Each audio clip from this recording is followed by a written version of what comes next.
mon aîné, le président Cheikh Oumar Sissoko, et tous les membres du comité stratégique du M5 pour le travail qui a été abattu les derniers mois dans des conditions extrêmement difficiles.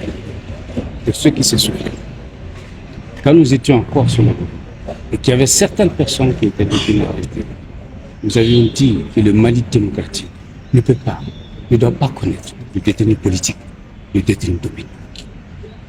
Cette ligne, elle est claire. Elle est dans nos textes.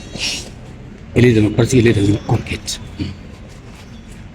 Et elle est utile pour nous. Et donc, la poursuite de l'exigence de libération de nos camarades et tous ceux qui sont détenus pour des opinions politiques fera partie de l'axe prioritaire. Mais nous avons tiré les enseignements de ce que nous voulons vivre, avec les suspensions des activités politiques, les détentions, les poursuites pour des prises de position.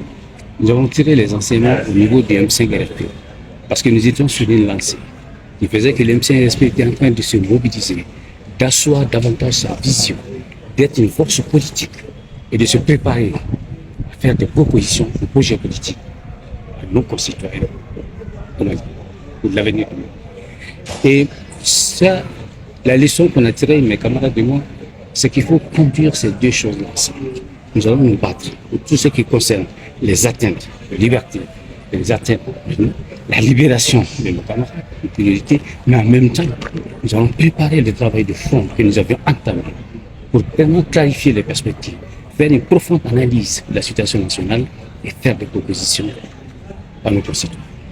Voilà donc ce qui va être la tendance, ce que Cheikh Oumar a dit, qui a été poursuivi durant ces derniers mois et qui sera à l'ordre du jour. Et comme on l'a dit, le comité stratégique appréciera le programme de court terme qui sera préparé et qui sera également prolongé sur les mandats à venir, une fois qu'on a ce rapport.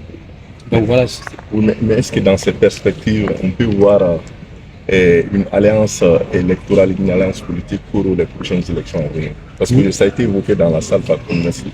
Écoutez, vous saviez oublier que dans cette même salle, et ici, à la conférence de presse, le M5RFP a dit qu'il se préparait à être une force politique et qu'il se préparait à avoir une candidature.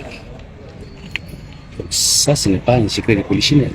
Quand je dis tracer les perspectives, cela fait partie. Analyser la situation nationale de façon approfondie pour proposer des démarches de sortie. Il y a un secret que personne, que nous, beaucoup d'entre nous, nous avons toujours défini l'idée d'un véritable agenda, comme on a touché tout à l'heure, de sortie de crise de notre pays de façon durable et stable. Et cela demande un rassemblement. Le rassemblement de tous les patriotes. Il est vain d'essayer de diviser les Maliens sur tel point, sur tel autre, etc. Nul ne s'en sortira sans l'autre. Donc ce travail de rassemblement autour d'un projet commun pour le monde, le M5RFP Mali pourra continuer à le poursuivre. Et avec tous ceux qui le voudraient, voilà ce que je peux dire. Ça veut dire que le mouvement va se battre en termes de mobilisation pour le retour à l'ordre constitutionnel bientôt. Mais on vous parle de projets et de perspectives politiques. L'indicatif, c'est la variation. On a créé un mouvement dit du 31 mars pour poser les problématiques relatives au retour à l'ordre constitutionnel. Et la problématique de la fin de la transition. Nous sommes dans une transition par définition à une fin. Espérons que ce soit la bonne fin pour le Mali et pour les Maliens. malheureusement.